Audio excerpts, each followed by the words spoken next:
সামনে ইলেকশন, আপনার পছন্দের প্রার্থীকে আপনি দিবেন। বর্তমান সময়ে দ্বিমতের সাথে একমত, মানে ইত্তেফাক মাল ইখতিলাফ। দ্বিমতের সাথে একমত মানে ইত্তেফাক মাল ইখতিলাফ।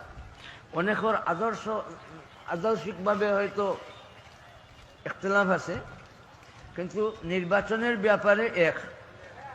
এটার নাম কিতা? ইত্তেফাক মাল, আর বাংলাতে কি বলে? দ্বিমত সহকারে একমত। দ্বিমত সহকারে একমত। দ্বিমত আসে ঠিক আছে, কিন্তু ইলেকশন করার জন্য একমত। এটা তো ইলেকশনের ব্যাপার। সামনে ইলেকশন দুইটা, বুটাবুটি কয়টা? একটা বুট যেটা আমি কইতে চাইতেছি সেটা হইল এই যে গণ অভ্যুত্থান হয়েছে জুলাইয়ের গণ অভ্যুত্থান। এটা আমরা এই নয়া দেশ পাইবার পিছিয়ে কারণ কয়টা?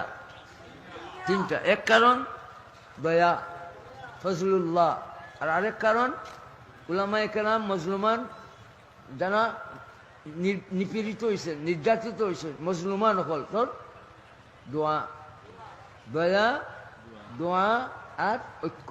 কয়টা? ছাত্র জনতার ঐক্য। ছাত্রদের মাঝে কওমি মাদ্রাসার ছাত্রও আছে, কওমি মাদ্রাসার ছাত্র অনেক শহীদ হয়েছে। তাইলে এই তিনটার মাধ্যমে আমরা যে জুলাইয়ের এই অভ্যুত্থান হাসিল হইল, নয়া বাংলাদেশ আমরা পাইলাম, এটার উপরে না একটা ভোট আছে। আমার দাবি থাকবে ভাই এই অভ্যুত্থানের পক্ষে আমরা ভোট দেব। হা বেলেটে ভোট দিব তো? হা বেলেটে ভোট দিব তো? আর নইলে বিপদ আছে ভাই। হা বেলেটে ভোট না দিলে বিপদ আছে। প্রার্থী আপনার পছন্দ মতো দেন, কিন্তু হা বেলেটে ভোট দেওয়ারে আমরা জরুরি মনে করব। আর নইলে আবার হয়তো স্বৈরাচার কোনো শক্তি মাথা দাঁড়াতে পারে। আল্লাহ তাআলা আমাদের হেফাজত করুন।